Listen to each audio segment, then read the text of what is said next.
Hello dear friends, welcome back. तो आज जो है हम लोग स्टोमेटल ओपनिंग एंड क्लोजिंग को पढ़ने वाले हैं और मैं जो है यहाँ पे आपको बहुत सिंपल तरीके से स्टोमेटल ओपनिंग एंड क्लोजिंग के वो सारे पॉइंट्स बता दूंगा ताकि आपका जो है अगर नीट में स्टोमेटल ओपनिंग एंड क्लोजिंग से रिलेटेड कोई भी क्वेश्चंस आए तो आप उसको इजीली कर सकते हैं। और बहुत ही शॉर्ट में बताने वाला हूँ, इसलिए आप लोग प्लीज़ पूरा वीडियो को अच्छे से देखिए। तो टॉपिक क्या है? Stomatal opening and closing. Mainly we are going to study about stomata and its opening and closing, कि स्टोमेटा कब ओपन होगा और कब क्लोज होगा, क्या क्या थ्योरीज दी गई हैं। तो जल्दी जल्दी देख लेते हैं सबको, और आप लोगों का जो है ज़्यादा टाइम नहीं लेंगे इसमें। तो सबसे पहले आप लोगों को थोड़ा सा स्टोमेटा का जो है ना स्ट्रक्चर पता होना चाहिए कि स्टोमेटा का स्ट्रक्चर होता क्या है। तो फ्रेंड्स, स्टोमेटा आपको पता होना चाहिए। It is the opening and that opening is guarded by two guard cell. क्या बोलते हैं? गार्ड सेल होते हैं जो स्टोमेटा की जो है ओपनिंग को बनाता है, यानी कि उसके पोर्स को बनाता है। तो ये क्या है फ्रेंड्स? ये है आपका गार्ड सेल। और कितने गार्ड सेल होते हैं? Two guard cells are there and this is the pore of the stomata. ये पोर है। अब देखिए, उसके बाद जो ये गार्ड सेल्स होते हैं इसमें होते हैं क्लोरोफिल्स। क्या होते हैं? क्लोरोफिल्स। और ये क्लोरोफिल्स रिस्पॉन्सिबल होते हैं, इधर भी होगा, these chlorophylls are responsible for photosynthesis. Chlorophyll, right. अब इसमें क्लोरोफिल है और साथ साथ न्यूक्लियस भी होगा।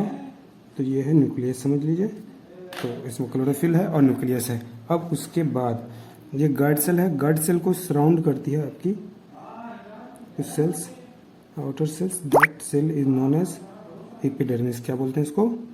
एपिडर्मिस।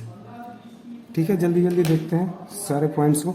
अब देखिए, जो स्टोमेटा की ओपनिंग एंड क्लोजिंग है मेनली डिपेंड करती है सोल्यूट कंसंट्रेशन पे। इस पे सोल्यूट कंसंट्रेशन पे डिपेंड करती है स्टोमेटा की ओपनिंग एंड क्लोजिंग। अब एक चीज़ और देखिए कि इसमें वाटर का क्या रोल है, पानी क्या करता है। देखिए, ये गार्ड सेल्स होता है। ये गार्ड सेल्स क्या कर सकता है? वाटर को एब्जॉर्ब करेगा और वाटर को लूज कर सकता है। एब्जॉर्ब करेगा और लूज करेगा। देखिए, वाटर क्यों आता है इसमें आपके स्टोमेटा में? क्योंकि इसमें क्लोरोफिल है और क्लोरोफिल क्या करता है? These are responsible for the photosynthesis. और मतलब भोजन बनाने के लिए, फूड बनाने के लिए क्या है कि आपका वाटर का भी ज़रूरत होता है। तो अगर वाटर एब्जॉर्ब जब होगा तो तब क्या होता है? दीज गार्ड सेल्स, ये गार्ड सेल्स क्या हो जाते हैं? टर्जिड हो जाते हैं। क्या हो जाते हैं? टर्जिड हो जाते हैं। और जब टर्जिड होगा तो that will lead to the increase in turgor pressure. इस टर्गर प्रेशर इंक्रीज होगा और स्टोमेटा क्या होगी? स्टोमेटा ओपन हो जाएगी। तो एक चीज तो हमने देखा कि ये डिपेंड करती है किस पे? सोल्यूट कंसंट्रेशन पे। दूसरा, ये डिपेंड करती है आपकी टर्गर प्रेशर पे। किस पे डिपेंड करती है? टर्गर प्रेशर पे। अगर टर्गर प्रेशर इंक्रीज होगी तो स्टोमेटा क्या होगा? स्टोमेटा ओपन होगा। अगर वहीं पे बात करें टर्गर प्रेशर डिक्रीज होगी तो स्टोमेटा क्या होगा? क्लोज होगा। और ये टर्गर प्रेशर कब इंक्रीज होती है? जब वो वाटर को एब्जॉर्ब करता है। अब दूसरी कंडीशन देखिए, जब ये वाटर को लूज करेगा। जब वाटर को लूज करेगा तो टर्गर प्रेशर क्या होगी? डिक्रीज होगी। Decrease turgor pressure and that will lead to the closure of the stomata. एक तो पॉइंट आपका, 2 पॉइंट ये हो गया कि सोल्यूट कंसंट्रेशन पे टर्गर प्रेशर और वाटर का रोल आपने देख लिया। अब जो है आप डे और नाइट का रोल देखिए। डे टाइम में क्या होता है? डे टाइम में होता है फोटोसिंथेसिस। क्या होता है? फोटोसिंथेसिस। और उस फोटोसिंथेसिस को होने के लिए वाटर के साथ साथ रिक्वायरमेंट होता है CO2 का। किसका? CO2 का रिक्वायरमेंट होता है। और जब CO2 का रिक्वायरमेंट होगा तो CO2 लेगा कौन? स्टोमेटा। अब स्टोमेटा CO2 लेगा तो CO2 लेने के लिए इसको क्या होना पड़ेगा? ओपन होना पड़ेगा। और ओपन होगा तो हम कह सकते हैं कि to get CO2 for the photosynthesis stomata opens. Stomata क्या होता है? ओपन होता है। और हमको पता है कि फोटोसिंथेसिस कब होता है, डे टाइम में, तो डे टाइम में स्टोमेटा क्या होगा, ओपन होगा। अब नाइट में क्या होगा, वाइस वर्सा, अपोजिट हो जाएगा। नाइट में क्या होगा, फोटोसिंथेसिस नहीं होता है, फोटोसिंथेसिस नहीं होता है, फोटोसिंथेसिस नहीं होगा तो क्या होगा, आपका स्टोमेटा क्लोज होगा, राइट। तो एक तो डे और नाइट का रोल समझ में आ गया। एक चीज और देख सकते हैं, नाइट में स्टोमेटा क्लोज होती है, फोटोसिंथेसिस नहीं होता है, तो इसमें क्या होगा, वाटर का कंजर्वेशन होता है, वाटर कंजर्व, ठीक है, समझ में आ गया। डे एंड नाइट का रोल समझ में आ गया। अब कुछ पॉइंट्स और देख लीजिए इसमें, इंपॉर्टेंट पॉइंट्स जो मैं अभी बता रहा हूँ। इंपॉर्टेंट पॉइंट्स क्या हैं, एक तो लाइट का रोल देख लीजिए। लाइट का रोल क्या होगा, लाइट जब होगा तब स्टोमेटा क्या होगी, ओपन होगी, right.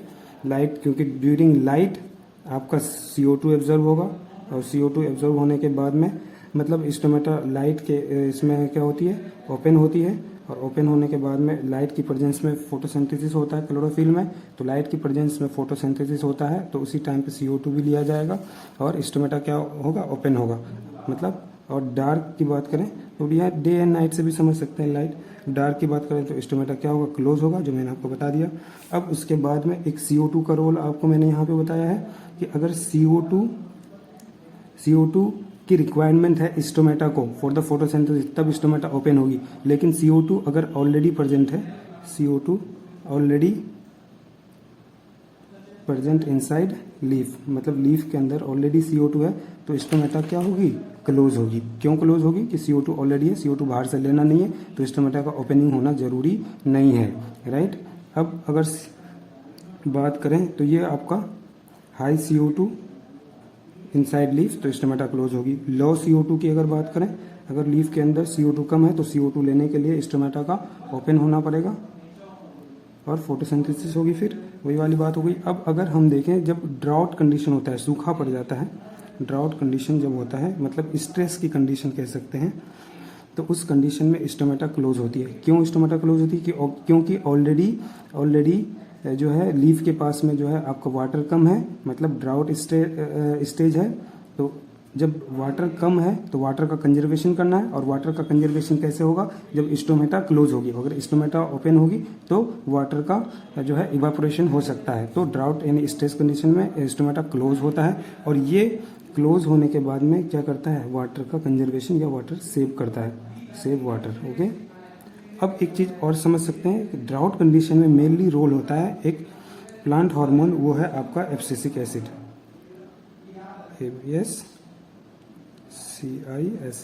Abscisic acid. Abscisic acid की प्रेजेंस में क्या होगा, ये स्टोमेटा क्लोज रहेगी। क्यों, क्योंकि इस कहते हैं कि एब्सिसिक एसिड जो है ये आपका स्ट्रेस हार्मोन है, प्लांट को स्ट्रेसफुल कंडीशन से बचाता है।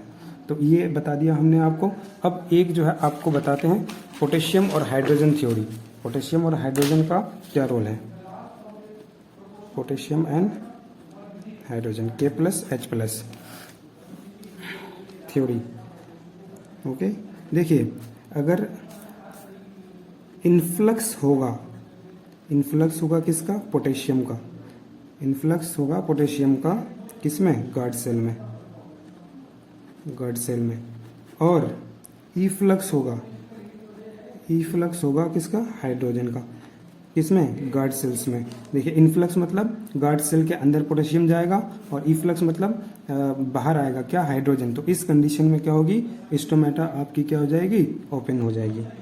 Influx of potassium will lead to the opening of stomata, और efflux of hydrogen will lead to the opening of the stomata. ये दोनों क्या करेंगे, ओपन करेंगे। अब इसका ऑपोजिट करेंगे तो इफ्लक्स हो जाएगा, इफ्लक्स ऑफ पोटेशियम से क्या हो जाएगा, क्लोज हो जाएगा स्टोमेटा। तो आपका एक तो ये हो गया। दूसरा देखिए, हाइड्रोजन पोटेशियम थ्योरी समझ में आ गया, CO2 का रोल समझ में आ गया, लाइट डार्क का रोल समझ में आ गया।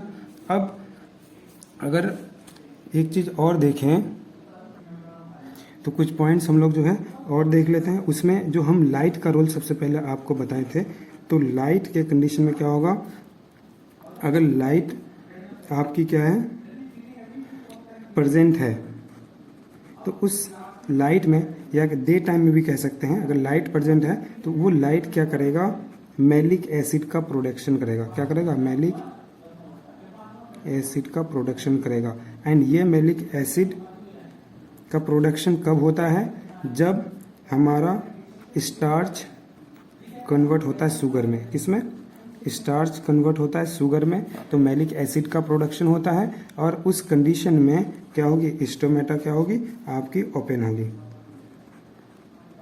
स्टोमेटा क्या होगी, ओपनिंग होगी। तो क्या कह सकते हैं, स्टार्च शुगर का रोल क्या है, starch sugar conversion of starch into sugar leads to production of malic acid and that is responsible for the stomatal opening and the process takes place in the presence of light। आई समझ में, starch sugar का role, light का role and malic acid का production. एक तो ये हो गया। दूसरा हमने आपको टेम्परेचर के बारे में बताया। तो टेम्परेचर में क्या होगा, अगर टेम्परेचर आपकी इंक्रीज होगी तो स्टोमेटा क्या होगा, ओपन होगा। टेम्परेचर अगर आपकी डिक्रीज होगी तो स्टोमेटा क्या होगा, क्लोज होगा। लेकिन अगर वेरी हाई टेम्परेचर की बात करें तो ये क्या हो जाएगा, very high temperature stressful condition हो जाएगा, ड्राउट हो सकता है, प्लांट से वाटर पूरा खत्म हो सकता है, तो स्टोमेटा क्या हो जाएगा, क्लोज हो जाएगा। अरे होगा नहीं होगा, तो ये पॉइंट्स आपका यहाँ पे हो गया टेम्परेचर का। और हमने आपको क्या बताया था, हमने आपको बताया था पोटेशियम का। अगर हम लोग पोटेशियम के साथ साथ क्लोराइड का बात करेंगे तो पोटेशियम क्लोराइड, अगर पोटेशियम क्लोराइड हाई होगा, आपको पता है कि पोटेशियम अगर प्रेजेंट है तो स्टोमेटा क्या होगा, ओपन होगा। तो opening of stomata, potassium chloride high and that will lead to the opening of the stomata. अगर बात करें एक और जो हार्मोन बताए थे ड्राउट कंडीशन में, स्ट्रेसफुल कंडीशन में, वो है आपका एब्सिसिक एसिड। तो एब्सिसिक एसिड किसमें होता है, स्ट्रेसफुल कंडीशन में, स्टोमेटा क्या होगा, क्लोज होगा। एक बार फटाफट देख लीजिए, हमने आपको क्या बताया, गार्ड सेल्स होता है स्टोमेटा में, और 2 गार्ड सेल्स होते हैं, और गार्ड सेल्स में क्या होता है, क्लोरोफिल प्रेजेंट होता है, और इसमें न्यूक्लियस प्रेजेंट होता है, और गार्ड सेल को सराउंड करता है एपिडर्मिस, और ये क्या है, आपका पोर है। अगर गार्ड सेल क्या करता है, वाटर को एब्जॉर्ब करता है, तो टर्जिडिटी इंक्रीज होती है, that lead to the increase turgor pressure, और स्टोमेटा क्या होगी, ओपन होगी। अगर गार्ड सेल्स क्या होगा, वाटर को लूज करेगा तो टर्गर प्रेशर डिक्रीज होता है और आपका स्टोमेटा क्लोज होता है। और किस पे डिपेंड करता है, सोल्यूट कंसंट्रेशन पे, टर्गर प्रेशर पे हमने बात कर ली। फोटोसिंथेसिस मतलब डे टाइम में होगा तो स्टोमेटा ओपन होगी, CO2 लिया जाएगा। नाइट के टाइम में स्टोमेटा क्लोज होगी, वाटर को कंजर्व करेगा। ये हमने आपको बता दिया, लाइट में स्टोमेटा ओपन, डार्क में क्लोज। और CO2 की बात कर रहे थे, तो CO2 अगर ऑलरेडी वो लीफ में है तो ज़रूरत नहीं है बाहर से लेने की, स्टोमेटा क्लोज होगा। लो CO2 होगा लीफ में तो स्टोमेटा ओपन हो जाएगा। स्ट्रेसफुल कंडीशन या ड्राउट में एब्सिसिक एसिड की वजह से स्टोमेटा क्लोज होता है और वाटर का कंजर्वेशन होता है। उसके साथ साथ मैंने पोटेशियम एंड हाइड्रोजन थ्योरी के बारे में बताया। इनफ्लक्स होगा पोटेशियम का और इफ्लक्स होगा हाइड्रोजन का, तो स्टोमेटा ओपन होगी। इफ्लक्स होगा पोटेशियम का तो स्टोमेटा क्लोज होगी। और साथ में मैंने लाइट का रोल बता दिया। स्टार्च कन्वर्ट होता है शुगर में, मैलिक एसिड का प्रोडक्शन होता है, स्टोमेटा ओपन होती है। टेम्परेचर का रोल बता दिया कि ज़्यादा टेम्परेचर, बहुत ज़्यादा टेम्परेचर होगा तो क्लोज हो जाएगा, और नॉर्मली टेम्परेचर इंक्रीज होगा तो स्टोमेटा ओपन, और डिक्रीज टेम्परेचर में स्टोमेटा क्लोज। पोटेशियम क्लोराइड का रोल, हाई अगर पोटेशियम क्लोराइड है तो ओपन होगा स्टोमेटा, एब्सिसिक एसिड के कंडीशन में क्लोज होगा स्टोमेटा। तो ये सारे पॉइंट्स थे जो आपको स्टोमेटल ओपनिंग एंड क्लोजिंग से रिलेटेड याद रखने, और इससे आपके नीट के सारे questions stomatal opening and closing का सॉल्व हो जाएगा। Thank you very much for watching.